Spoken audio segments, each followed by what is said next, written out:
It starts with 6 shots ringing out in the night. A 14-year-old boy has calmly aimed a handgun at the heads of 2 people asleep in bed and blasted them at point-blank range, his mother and father. Somehow, Jon and Beth Brooks survived the attack, but rather than be angry with their son Nathan for trying to kill them, they forgive him. Why is the question police still can't answer.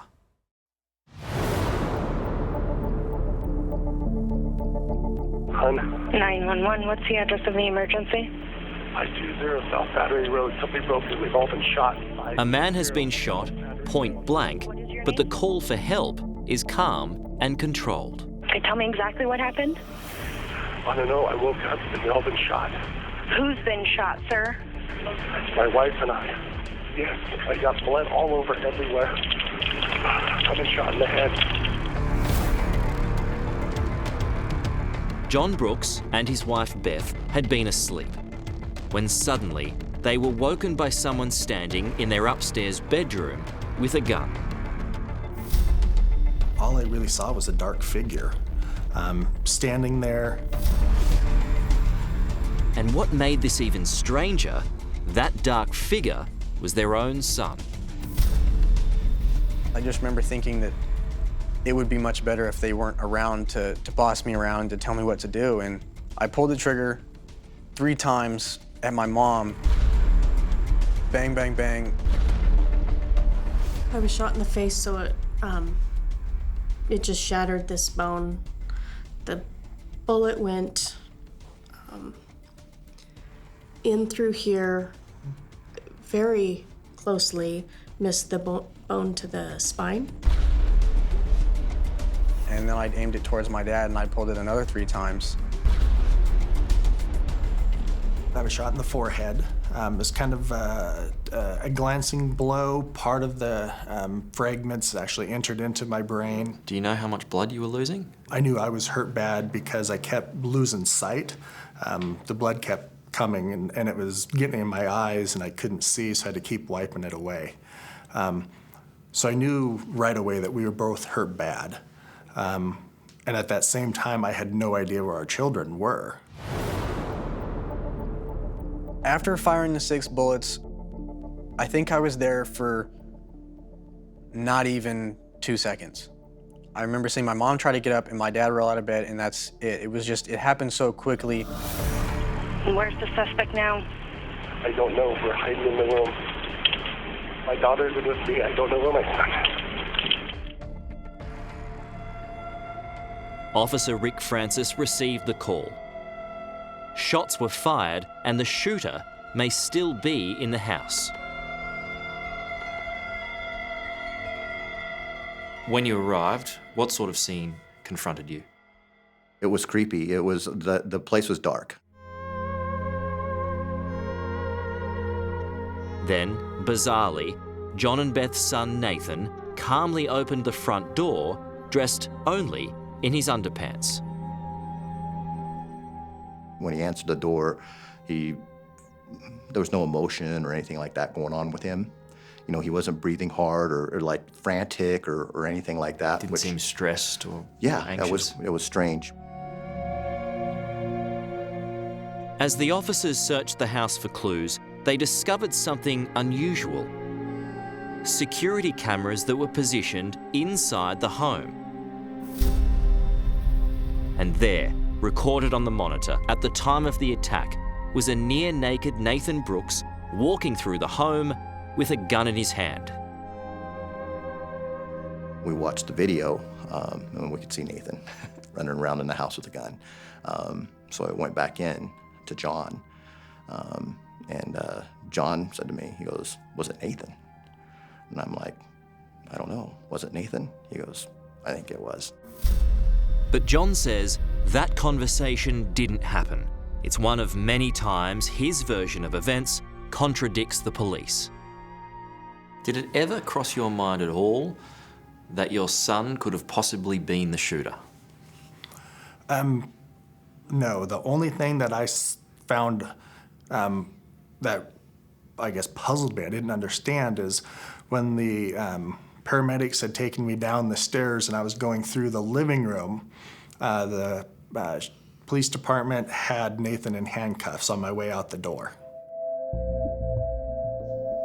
Within minutes of entering the house, police arrested the suspect, Jon and Beth's 14-year-old son, who was taken to the station. Tell me what went on down at your folks' house tonight. So I was asleep and I woke up.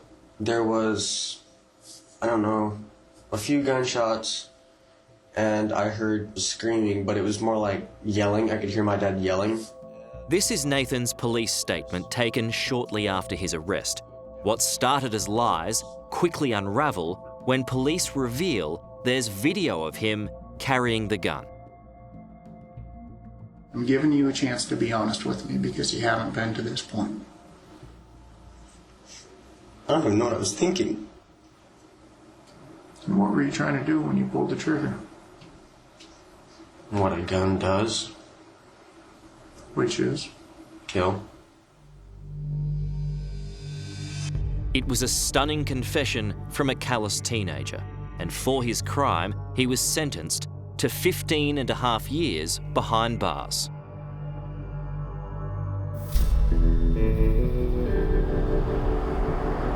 Two hours outside of Portland, I'm heading to the maximum security Green Hill Juvenile Detention Centre, where some of America's most violent young criminals have been imprisoned.